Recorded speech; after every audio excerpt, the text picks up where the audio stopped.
In today's video, I'm going to show you how to add custom fields to your Trello boards so you can track extra information like progress, priority, budgets, approvals, or anything else your workflow needs.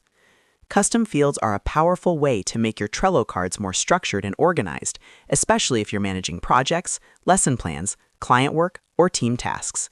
If you find this tutorial helpful, make sure to like this video and subscribe to the channel for more simple and practical Trello guides. Let's get started. First, open Trello and go to the board where you want to add custom fields. This can be any existing board that you're currently working on. Once you're inside your board, choose the list where you'd like to create a sample card. Click on Add a Card at the bottom of the list. Now, type in a title for your card. This can be anything you want, for example, draft completion or project task example. After typing the title, click Add Card to create it. Next, click on the card you just created to open it. This will bring up the card detail view, where you can edit and customize everything related to that task.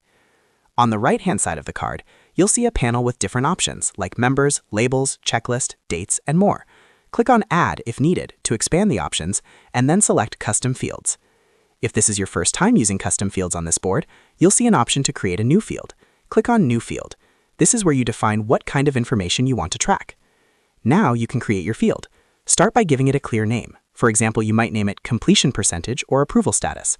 After naming your field, you'll need to select the field type. Trello gives you several types of custom fields. You can choose from text, number, date, dropdown, or checkbox. For this example, let's select Checkbox. Click on the Checkbox option to continue. You can also configure additional details depending on the type. For example, if you were tracking percentage completion, you might create options like 25%, 50%, 75%, or 100% using a dropdown field instead. But for now, we'll keep it simple with a checkbox to indicate whether something is complete. Once everything looks good, click Create. Your new custom field is now added to the card. If you'd like to add another custom field, simply repeat the same process. Click on New Field again, give it a name, select the type, configure the options, and click Create. You can add as many custom fields as your workflow requires. When you're done creating fields, close the Custom Fields panel and exit back to your board. Now click on your card again to view the fields you just created. You'll see the Custom Field section displayed directly inside the card.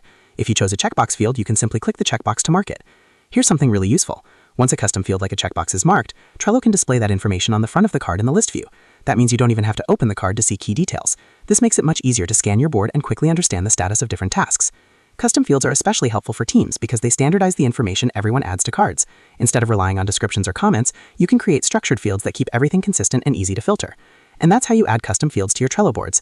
As you can see, it only takes a few clicks, but it can dramatically improve how you manage and track your work. If this video helped you, make sure to like this video and subscribe to the channel for more Trello tips and productivity tutorials. Thanks for watching, and I'll see you in the next video.